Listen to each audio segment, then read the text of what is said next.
got our listing on the NASDAQ exchange earlier this year, and I believe we're the only pure play uranium company on the NASDAQ. And so it's really improved our liquidity and trading. We're trading as much as a million shares a day now between Toronto and New York. Welcome to the My Future Business Show, where we get you in front of your best audience and keep you there. Not only are we interviewing the biggest names in business to help you become even more successful, we're inviting you to book your spot on the show to help you grow your business. So at the end of the call, make sure you fill in the interview application form at myfuturebusiness.com/interviews. Hello and welcome back to the My Future Business Show. It's Rick Nuske here. I'm your host. I hope you're doing very well today.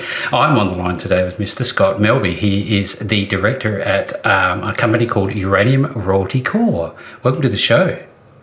Rick, it's great to be on your show and be with your listeners today. It's great to be here. Thank you very much for joining me. Now, look, you and I were just talking about wine regions and things like that, and the beautiful places that we have around the world. And we touched on South Australia, in fact, being a hub for nuclear energy submarines in the near future. And I'd love to talk in some detail about that as part of the core of the call. But before we do that, Scott, I'd love to learn a little bit more about you personally. I'm wondering, where is home for you right now? Well, I'm based in a place called Castle Rock, Colorado. It's just south of Denver, between Denver and Colorado Springs. And I'm based out of here in the foothills of the Rockies. And so that's home for me. And I've been in this uranium and nuclear energy industry for the last 37 years. So for a relatively young guy at the age of 59, I've spent all my career in nuclear power. So it's really a pleasure to speak on the topic today. Yeah, absolutely. And who better to educate our listeners? Because I know that there's a lot of questions, I guess you'd say, around the topic. But when you're in your beautiful hometown there, what is it that you love the most about it when you are home?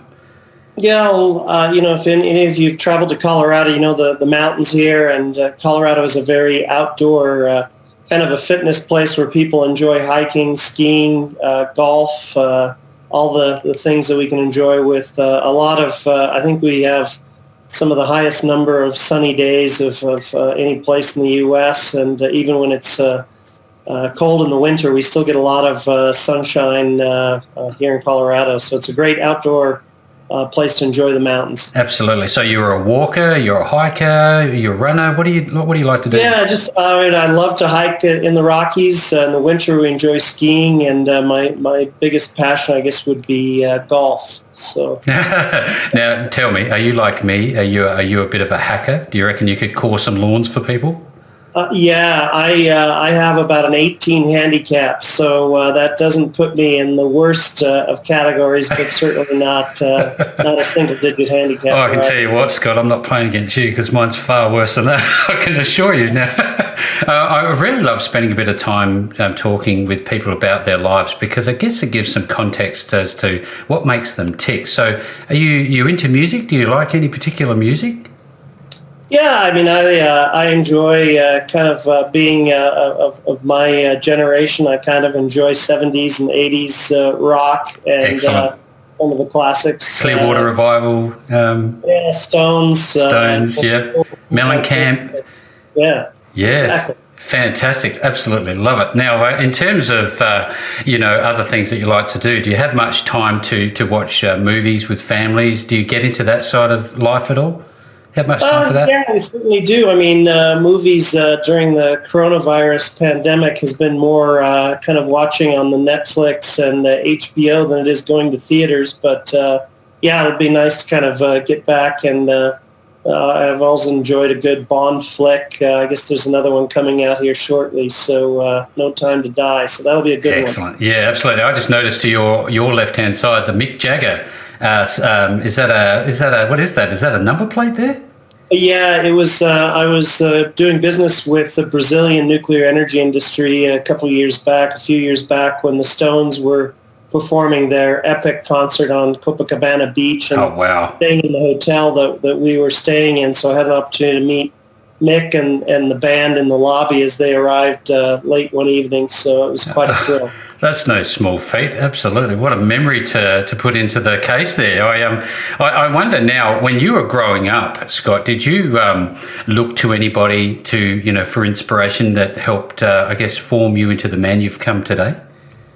Yeah, certainly I'm fortunate. I was born into a mining family, so I always admired my dad being in the mining industry, much more on the engineering and geology side of the business than the path I took in sort of the marketing, commodity marketing, corporate development and finance. But certainly inspiration from him, and also drew a lot of inspiration from Ronald Reagan as I graduated from university and got out into the world in the Reagan era. I was full of energy to go out and make it in the world. So both good influences on me looking back. This is a good conversation for me to have, because I've been involved with mining myself and surface exploration, drilling out of Roxby Downs and other places across Australia. And I loved the experience. I loved every part of it, from geology to stope mining to the drilling to everything that's involved. The camaraderie, everything that goes with it. Now, what are some of the main memories? Did you ever get out in the fields and have a look around yourself? What do you recall? Yeah, I mean, my first uranium prospecting trips were as a child in the Colorado Plateau, going out with my dad in the Moab area, going out with old dusty prospectors and a kilometer, and driving 4 hours down a dirt road into a box canyon to take some grab samples and some scintillometer readings. But 5 million flies. Yeah, through the years, I've been fortunate to work for 3 of the 4 largest uranium mining companies in the world, including Cameco out of Canada, Uranium One, now owned by the Russians, and Kazatomprom. I even served as an advisor to the CEO there, and kind of got them their transition from a state-owned company to more public company. But I've really enjoyed being able to visit uranium mines all around the world, whether they be in Australia or Africa, United States, Canada. But I really love seeing different operations and different types of mining, conventional open pit, in situ recovery. I think you've got it all in Australia. Yes, we have. I can tell you now that, this is a topic that a lot of people don't really understand that much about, and I'd love if we could provide some clarity around by just basically asking some of the fundamental questions. What is uranium? Could we start there? Yeah, so uranium is a mined mineral, that is an energy mineral. Uranium concentrates are mined from the earth and processed into nuclear fuel, which are basically large heating elements in a nuclear reactor that create heat to produce steam, to turn a turbine and make electricity. So obviously the industry got its start from nuclear weapons, and kind of is perhaps some of the reasons for having PR challenges, throughout the decades. But as we sit today, I mean, the main use for uranium is producing clean, carbon-free electricity. In the United States, it's about 20% of our electricity, but over 50% of our carbon-free energy, and it's twice as large as the contribution from wind and solar. And then you mentioned another application, which is quite important for the nuclear navy. In the U.S., we have the fleet of aircraft carriers and submarines that run on essentially small modular reactors that provide the propulsion for those. And as we all understand, Australia will be getting its first nuclear submarine as well. And then there's other sort of applications for nuclear power that are quite interesting because of the ability to produce so much energy density coming from uranium. It's such an efficient way to make energy. We can use nuclear power plants to produce hydrogen for trucks and buses. Yes. We can desalinate water in regions where water is scarce. We can create clean electricity for Bitcoin mining and data centers, which is being done now in a number of plants here in the U.S. Because Elon Musk has a bit of an issue with that, doesn't he? Because of the load of energy. The Bitcoin uses so much electricity in the mining of those cryptocurrencies. They're now looking to nuclear power plants, and frankly, just the green energy label from a nuclear power plant is becoming more valuable now as we kind of go through this energy transition that the world is going through. It's quite interesting because I think if we look back on energy transitions in the past, whether it was the Industrial Revolution with the advent of coal producing steam to make goods and power economies, or in the United States, the whole energy independence of fracking and directional drilling in the natural gas industry. These were transitions in energy driven by technology first. Yeah. This one's a bit different because the move to green energy is more policy and ideologically driven. And frankly, the math and science doesn't quite completely add up, and which we're beginning to see some challenges in markets in Europe, in the UK, Germany, in parts of the United States, in Texas and California, where we've actually gone too far down and relied too heavily on intermittent renewables. There's nothing wrong with wind and solar. They have an important place in the mix. Yeah. But they can't, something that runs 30% of the time cannot be 100% of your electricity. So if you're going to make it harder or difficult or even prohibit fossil fuels as being part of the mix, you're going to have to figure out what to do with the other 70% of your energy needs. And that's why folks like Elon Musk, Bill Gates, Peter Thiel are really looking to nuclear energy because it's just as clean and carbon-free as wind and solar. It's just as safe as wind and solar. Mm-hmm. But where it differs is it runs 95% of the time as opposed to 25 or 30% of the time. So we're not surprising. We're seeing really robust growth in nuclear power. With reactors being built. We've seen 57 new reactors come online around the world in the last 8 years. We have 51 more under construction. And now we're beginning to see the advent of small modular reactors and advanced reactors, some of which are being looked at as possible energy sources in Australia. But these are the smaller versions of the bigger nuclear power plants. And again, maybe more similar to those propulsion reactors in submarines or aircraft carriers. But again, the ability to produce carbon-free energy and do it 24/7 is a great complement and backup to intermittent renewables. So I hear that this is in the environment, even in seawater. Is that true? Even what? Even in seawater? Uranium can be found in seawater? Yeah, I mean, uranium is quite a common element in the Earth's crust, and even in minute amounts in seawater. I don't know that it would ever be economic to mine it, but uranium is in the ground and the soil and rocks around us. It's just finding an economic deposit that has the higher concentrations that would allow you to mine it profitably, like you have in South Australia. You've got the Olympic Dam mine there, which is obviously a very big deposit. You've got the Honeymoon and 3 Mile mines in South Australia. So there you have concentrations of uranium high enough to where it can be mined economically. Do you think that, given the way that things are changing, I think about, for example, what do you call them, the little beepers in your houses? They seem to have like a little radioactive sticker on them. Is that uranium that's in those things?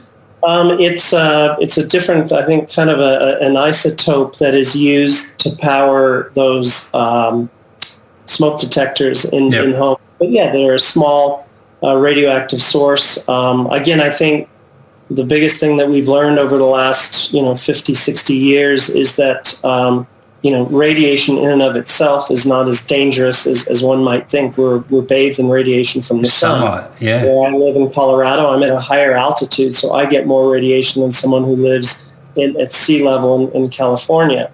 Pilots, flight attendants, of course, flying long haul flights are getting radiation doses, but the key is that they're low-level doses of radiation, which don't have any harm on the human body. It's just the intense, massive amounts of radiation that are quite uncommon, and the average person is is not likely to ever see those levels of radiation in their daily lives. So again, we've learned a lot over the last 6 years how to use the technology safely. And this is very important for those who, I guess, don't understand. So I appreciate you opening up and sharing your knowledge with us. Now, you talked about reactors coming online a little earlier, Scott. I'm wondering, they're very centralised. They're a central source of this energy. Do you ever see, just like you would solar on homes, do you ever see a future where you have very small, decentralised, home-based powered systems like this? I think probably that decentralized probably is not as practical as I think the small modular reactors. A large nuclear power plant like that are being built in China, India, United States, all around the world. Those are large 1,600 megawatt units, so very, very large power plants. These new generation of SMRs are about 100 to 300 megawatts, so they're smaller and more scalable.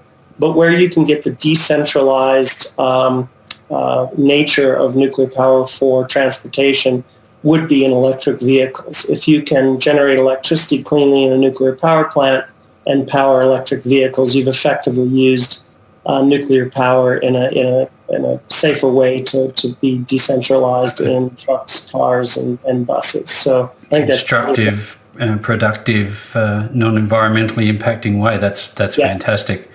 Now, I'd like to know if we could shift the conversation to the way in which uranium is actually drawn from the earth for those who don't understand the process. What are the differences between traditional mining? Uranium can be mined conventionally, which you would know very well in Australia, which would be open pit or underground mines. Now, fortunately, the energy density of uranium is so great that we don't have to mine massive volumes of rock like in a coal mine, for example. The mines, even the conventional open pit underground mines, can be quite focused with a smaller footprint. But we're also using, I would call it a disruptive technology called in situ recovery. And you have these mines as well in South Australia, which are going in and oxidizing uranium from the sandstone that the ore body is hosted in and pumping the uranium as a solution to the surface. So there you don't have the drilling, blasting, the waste rock, the tailings. You're very selectively going into the ore body and extracting the uranium in a way that is environmentally advantageous and is also easier to restore and clean up when at the end of operations. And land can be turned back to the landowners for ranching or whatever the original uses were. So in situ recovery, ISR mining is now 50% of global uranium mining. So it's half of world's production. And one of the reasons being is it's also cheaper. It's lower capital cost, lower operating cost. It's not as capital as intensive as you would see in a conventional operation like Olympic Dam there, where it's a very large mining and milling operation. Oh, yeah. These are much more smaller facilities. So where does Uranium Royalty Corp have interest? Is it globally or? Yeah, so Uranium Royalty Corp is a royalty and streaming company. So we have financial interests in mines and developments around the world. We have a portfolio of 16 royalties at present. We have royalties in two of the largest mines, highest grade, largest output mines in the world in Saskatchewan, Canada. So that's one region that's quite prolific. Canada being a major producer. Kazakhstan is another region in Central Asia that has really become the number one producer in the world now. So countries like Uzbekistan, Kazakhstan are major producers. But also in the United States, it once led the world in production globally in 1980, has really seen its production drop, but it's looking to really ramp back up using this in situ recovery technology, which allows them to compete with mines elsewhere. And then, of course, Australia has some of the largest resources of uranium in the world, and we've seen mining in South Australia and up in the Northern Territories with the Ranger mine up near Darwin. So those are kind of major areas. Then also in Africa, Namibia and Niger would be in that top 5 producing countries as well. Thank you for sharing. I wonder, how do you get involved? What's the selection matrix look like? What do you need to know before you say, hey, look, this is a viable option for us? Yeah, so we, obviously want to create a portfolio on behalf of our investors, some of which are not mining engineers or geologists, and so they rely on us to do the due diligence. So we go quite in depth on each potential counterparty, and we look at the geologic resources. Have the resources been determined accurately? Is there any sort of discounting that we need to do of the geologic resource? Is the mine plan sound? Can they produce economically, be a competitive mine and start up and run? Do they have political risk in a particular jurisdiction? Are there, obviously ESG and social responsibility is a big part as well. Is there any reason from health, safety, or environment that would kind of disqualify an investment on our part? So we really go through and we look at all those things, and either acquiring existing royalties on projects sort of in the secondary market, or establishing new royalties so we can be a source of financing. If a miner or developer needs to raise capital, we can provide that capital up front and then take future streams of either the physical product or royalties in the form of percentage of the revenue generated in the mine. What's a mine life typically with uranium? It really varies. I mean, the Ranger mine in northern territories of Australia ran for decades, all the way back to the 70s, whereas other mines might be smaller, mine life, but it really just depends on the size of the mineral resource and the rate of annual production. Excellent. Thank you again for the feedback. I'd love to, for the sake of those who are listening who don't understand what we're talking about in terms of royalties versus streams, can you clarify the royalty model versus the stream model? Yeah, so a typical royalty could be a percentage of the gross revenue of the mine production. So if the mine produces, we could get, say, a 1 or 2% payment equal to the revenue generated from that mine production. So it's a cash payment based on production. Or a stream is a physical payment. So we would receive physical pounds of uranium as compensation for the upfront money paid in the royalty financing. So streams are physical product, and royalties are cash payment. And when we hear different terminologies, again, to educate our listeners, what do you mean by pure play, uranium as a pure play? Yeah, so our company is really focused purely on uranium mining and development. We're not going to get into battery metals like nickel, cobalt, copper, other gold-based metals. We leave other royalty companies to focus on those, and it's become quite a huge industry, probably $50 billion industry in base and precious metals. Companies like Franco-Nevada, Wheaton Precious Metals, these companies that have really focused on those commodities. But we're the only company in the industry today that's focused on uranium. So we're the first mover in the space, and quite a young company. We just launched publicly less than 2 years ago on the Toronto Stock Exchange, and then got our listing on the NASDAQ exchange in the United States earlier this year. And I believe we're the only sort of pure play uranium company on the NASDAQ exchange. So it's really improved our liquidity and trading. We're trading as much as a million shares a day now between Toronto and New York NASDAQ. That's excellent news. Now, just for everybody who's on the call, if you want to know what that NASDAQ stock ticker is, it's UROY, and I'll be making sure that's available at the base of this post. Now, in terms of, I guess, the political sphere, you know that there's a lot of uptake with governments because they're seeing the upside to uranium. What are some of the things that you're seeing from a government level? This is probably the most incredible thing. Having been in this industry now for 37 years, I've seen how public opinion and political support has developed over the years. And as we sit today in the United States, we're truly one of the few things that is bipartisan in terms of support. And what I mean by that is, there's very few things that Republicans on the right and Democrats on the left agree on these days. It's obviously, you see our political situation here. But nuclear power is actually something now that they both agree on. And for the political right, it's, nuclear has always had an important role as an all-of-the-above energy strategy that uses coal, gas, oil, nuclear, wind, solar.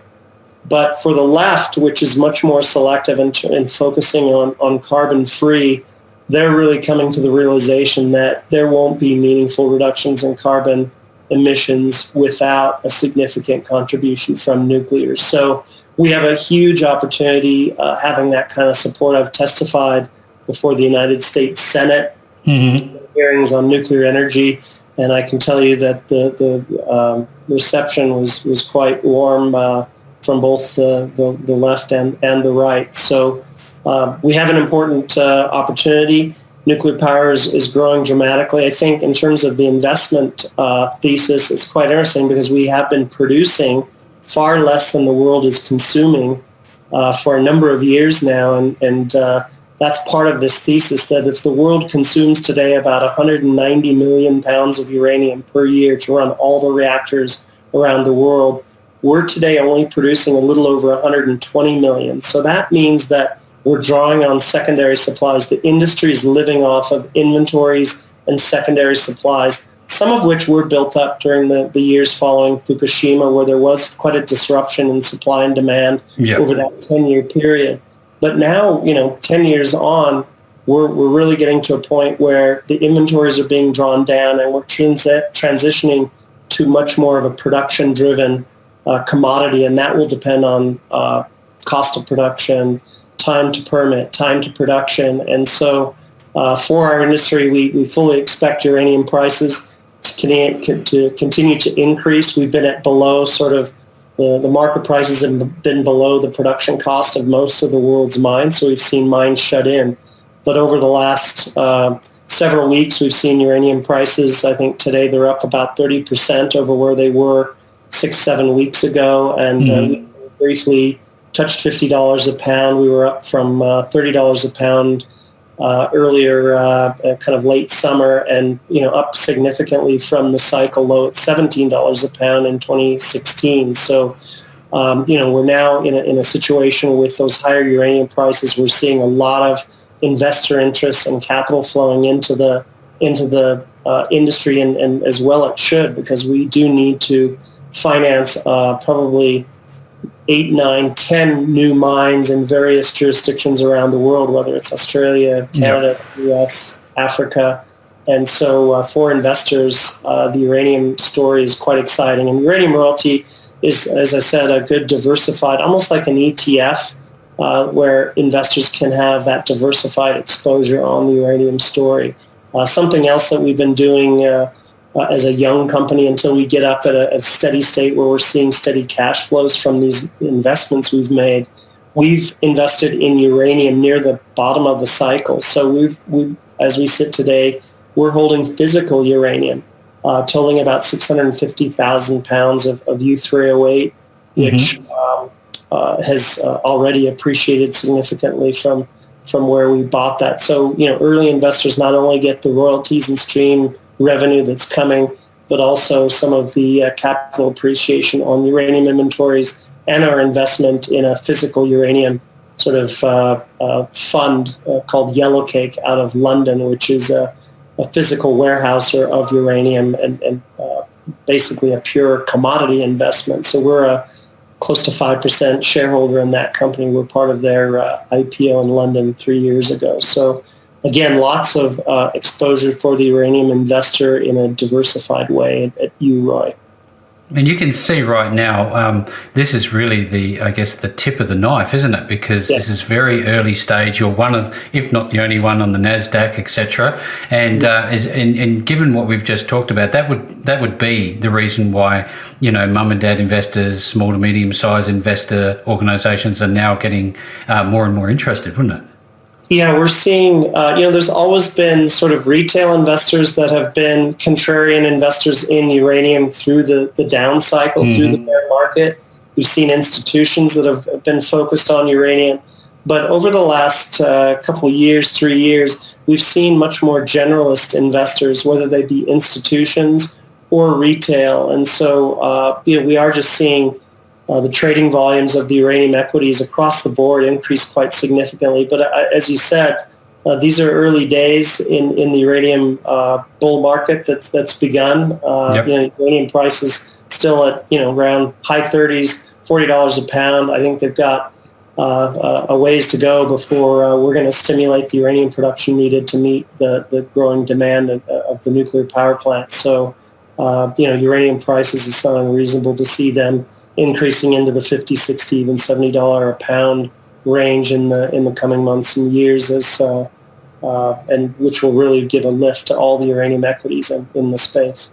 Thank you again for sharing, Scott. I'm always interested as an investor about the competencies of the management team behind something like this. Can you tell us a little bit about the people behind uranium? So we have a very small but very experienced team. One of the advantages of a royalty and streaming company is that we can manage the company with 4 or 5 people and a competent board of directors. Yep. Have a very low overhead and G&A. I think royalty companies are some of the most profitable companies in the world when measured by earnings per employee, if you will. Yep. And so the small team that we have, it's very critical that we have a full understanding of the uranium business. I bring 37 years with some of the largest uranium mining companies in the world over that time, but we also have our chief technical officer, Darcy Hurstcorn, was over 20 years at Cameco Corporation in their global exploration.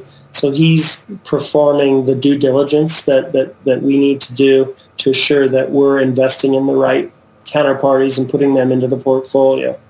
We've also got on the capital market side, Amir Adnani is the chairman of the board, who's sort of the visionary and one of the co-founders of the company and very entrepreneurial chairman. And folks like Neil Gregson, who ran JP Morgan's global mining fund out of London for many years, and John Griffith, who comes to us from Gold Royalty Corp, which brings a lot of sort of royalty expertise and counsel to me as the CEO. So, small team, but we certainly understand uranium. We understand the challenges, but also the opportunities that the uranium industry presents. Yeah, that's fantastic feedback. Very relevant. Now, in all of that, Scott, where are people going to go if they want to actually do some self-research? What's the website where they can find you? uraniumroyalty.com is our website, and you can learn about the company and our portfolio. Obviously, we couldn't have time today to go into the various investments that we have, but they're all there on the website. I would also encourage you, if you're kind of searching on information about nuclear energy and how it fits in the global mix, I would encourage you to go to the World Nuclear Association website out of London, England, and can really speak to what's happening around the world globally with nuclear power, including some of these small modular reactors that are being talked about for Australia, for example. So those are excellent sources of information on the industry. You have been a wonderful source of information. It's an enlightening conversation on a topic that's not well known or understood. Thank you very much. With all of that being said, if you're on the call today and you want to find out more information, do exactly that. Visit uraniumroyalty.com. I'll be providing this link below the post. No matter where you see it, you'll find the links back to Scott and his wonderful team. And with that said, Scott, thank you so very much for joining me on the My Future Business show today. Thank you, Rick. It's been my pleasure. Take care. Thanks for joining us today.